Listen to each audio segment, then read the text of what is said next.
Hello everybody, welcome back to the channel. So in today's video, we are going to be talking about the match between Barcelona and Newcastle. Barcelona have been able to defeat Newcastle 2-1, with one goal coming from Marcus Rashford on the 60th minute, and then another one coming from, yes, you guys guessed it right, Marcus Rashford, who scored 10 minutes later on the 70th minute. Can you guys believe it? It wasn't Lewandowski who scored the second goal. It wasn't Rafinha who scored the second goal, nor Pedri or Frenkie. It was Marcus Rashford that came out with a brace up against Newcastle. I almost did not believe it. I almost did not even believe when Marcus Rashford scored the second goal in the way that he did, bro. Like, he shot that to the top left corner, it hit the post, it went inside, and I'm like, dude, that was so sexy. That was freaking amazing. This is why we chose Marcus Rashford to reinforce the left wing position, is to do actions like this. Rashford was amazing. So FC Barcelona kicked off their Champions League campaign with a 2-1 away win. Barcelona showed strong game management, great tactical discipline. We're going to be talking about that in just a few minutes because a lot of it does have to do with Frenkie de Jong and Pedri. But we have been able to show a lot of things even without our star winger and player Lamine Yamal. Ever since Lamine Yamal got injured and we went up against Valencia and we went up against Newcastle, we have seen Fermin Lopez score a brace, Rafinha score a brace, Lewandowski score a brace, and now we have Marcus Rashford also scoring a brace. We can also say maybe, right, just for the fun of it, that Joan García also has a brace for himself, not in terms of goals, but in terms of saves. Joan García made 2 huge saves in this match, and it could have led towards Newcastle maybe getting a lead very early. Newcastle applied early pressure, and as always, and as we discussed, they couldn't convert. Yes, they are great defensively, but they have not been able to score a lot of goals, and they showed that against FC Barcelona. They showed that their weaknesses is to score a lot of goals, and thank God we have Joan García, because Joan García made a big save against Harvey Barnes on the 21st minute, and Barcelona tried to persevere. They could try to control possession, but they struggled creatively, and you felt like Lamine Yamal's absence was something that was destroying Barcelona. We needed more creativity up front. Yes, we had control here and there on the right side, on the left side, from the defensive line to the midfield line, but in terms of chance creation, of putting balls into the opposition's box, we just couldn't do that. And so for a moment there, we're like, oh my god, bro, like, we need Lamine Yamal. Maybe that whole game against Valencia was just a one-off situation. So we went into the second half with a 0-0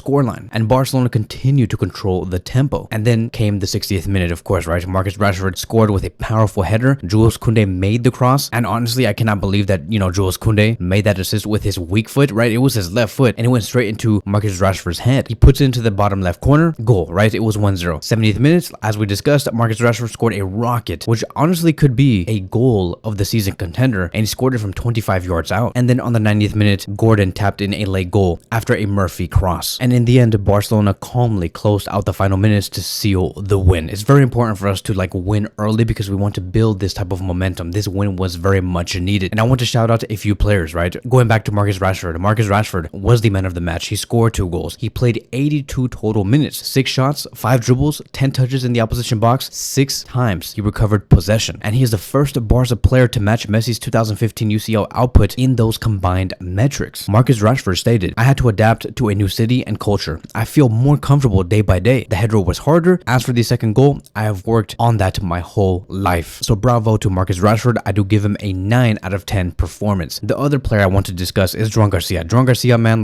this is the reason why Hansi Flick chose him and him only, and Deco, right, to reinforce the goalkeeper position. We all have already forgotten about Marc-Andre ter Stegen. I'm not even trying to sound disrespectful, but it's just the facts. The amount of saves Joan García made against Valencia and now doing it against Newcastle in a Champions League debut match for him, it's very good news. The early saves kept Barcelona in the game. He commanded the box and frustrated the Newcastle attackers. I don't know if you guys have seen it, but when we saw one of the attackers from Newcastle try to take a shot against Joan García and Joan García saved it, they were just so angry. They're like, how the hell does the ball not go in? Joan García also even complimented Marcus Rashford himself, and he stated, "Rashford has us used to that in training. He's working very hard and very well. We're pretty much used to him scoring those type of goals because he scores those goals in training." The next player I want to speak about is Pedri, and this is where I do want to get very specific, right? Because when it comes to this double pivot of Pedri and Frenkie, it is just something that you cannot explain. It is something that you can just say, I am so blessed to be a Barcelona fan. I am so blessed to witness Pedri and Frenkie playing together because they provide a whole new other level of control, of synergy, of total commandment. On the pitch, Pedri had 111 touches, very much involved in this game and the heart of this game. He won the most duels, which was a total of 10 out of 13, had 7 defensive contributions, 3 tackles, which was the most, 3 fouls drawn, which was the most, and he controlled the midfield against a very physically strong opposition. Keep in mind that Newcastle are physically very strong. Frenkie de Jong even said that Newcastle is a team that knows how to really try to take you down with their body, and they like to get physical with you. I mean, like, that is how it is in the Premier League in general. But when Frenkie stated that we brought our own football, which is to like touch and go, try to work with one another, understanding where we need to go, we were able to get away from those physical duels. And that's why Pedri and Frenkie always understood each other, and that is why we saw them connect a lot. Pedri, even in tight spaces against Newcastle, they couldn't even stop him. You cannot take the ball away from Pedri. I'm telling you guys, it is impossible. I can't believe that Pedri is this good at the age of 22 years old. If you were to ask me, Kevin, who do you believe is the best midfielder in the world, I will tell you it is Pedri. Going to the next player that is next to him, right, is Frenkie de Jong. Frenkie, 86 out of 87 passes were completed. That is 99% pass accuracy. 2 chances created, 5 defensive actions, and 100% of the dribbles were a success. Even Hansi Flick stated, with Pedri and also with Frenkie, it's not easy to press us, and that's why Newcastle failed. They failed over and over again. Newcastle came with this agenda to try and defend against us, press us, take the ball away from us when we had the ball in the middle of the pitch. But when you have Pedri and Frenkie there together, you cannot do nothing. And can we also like really clap it up for Hansi Flick? Because I don't know if you guys have noticed, but anytime Flick uses a different partner to play next to Pedri, whether it's Casado like we saw against Valencia, or maybe even Joan García, and of course Frenkie de Jong, they always perform well. All of them. There is no bad player next to Pedri. Frenkie delivers, Casado delivers, Joan García delivers, and then you have Gavi, who also does deliver, and we have seen before playing next to Pedri. So I don't know, like, what is our highest level in terms of player selection for the midfield? Is it Pedri and Gavi? Is it Pedri and Casado? Is it Pedri and Frenkie? Or could it be maybe in the future Bernal and Pedri? Bernal, only given like 8 to 10 minutes, gave an assist to Lewandowski. It is a very good problem to have. So a couple of tactical insights that I will also want to give out to you guys is point number 1, the midfield battle, right? Barca's duo of Pedri and Frenkie de Jong were unpressable, dominated the rhythm, outclassed Newcastle's midfield. Point number 2, on the right wing, we felt the absence of Yamal. It was noticeable, and this is the reason why Flick had to rotate options like Rafinha and Rooney Bardi. But I'm proud that in the end, when the Barcelona players saw that Lamine Yamal's absence was affecting them, they stepped up and they scored more goals than they should. Point number 3, great defensive solidity. Joan García and the rest of the backline handled Newcastle's pace and aerial threats very well. Even though Joan García, to be more specific, is much shorter than most of the Newcastle players, Joan García still maintained his composure. So he did well in locking down those last 20 minutes. And then point number 4, the man management, which is always great coming from Flick. Barca showed a maturity and composure to run down the clock past the 90th minute mark. Notice how even though Barcelona were leading 2-1, they did not do what the mistake was from last season. Barcelona were always trying to find the third goal. I understand that there needs to be some sense of like urgency to score as many goals as possible, but when you know that you are lucky to get the 2-1 lead over a team like Newcastle, and you see that Newcastle are finding those chances, you just want to maintain the ball, maintain possession. It's one of the mistakes that we did against Inter Milan and many other teams. Barcelona, in the end, in those last 4 to 5 minutes, they calmed the game down. Anthony Gordon had a reaction to Barcelona's style of play, and this is what he said: "We're not used to playing against players who keep the ball in this way. Chelsea and Manchester City were never like this." It goes to show that Barcelona, yes, it is a different monster that you do have to deal with. We are much better. So brief reminders for everybody here. In late September, Lamine Yamal could return versus Real Sociedad in time for the Camp Nou return. However, worst case scenario, Lamine Yamal returns on October 1st, targeting full fitness versus PSG. Barcelona's next game is going to be on September 21st on Sunday against Getafe, and Barcelona will be playing at home. Remember, we're in a moment right now in the season where we do have to play one game every 2 or 3 days. So the schedule is very hectic, but with great rotation and great man management responsibility, Barcelona will get it done and they will deliver the results. So that is it. That is going to be wrapping up today's video. Thank you guys so much for watching, and I will see you guys in the next one.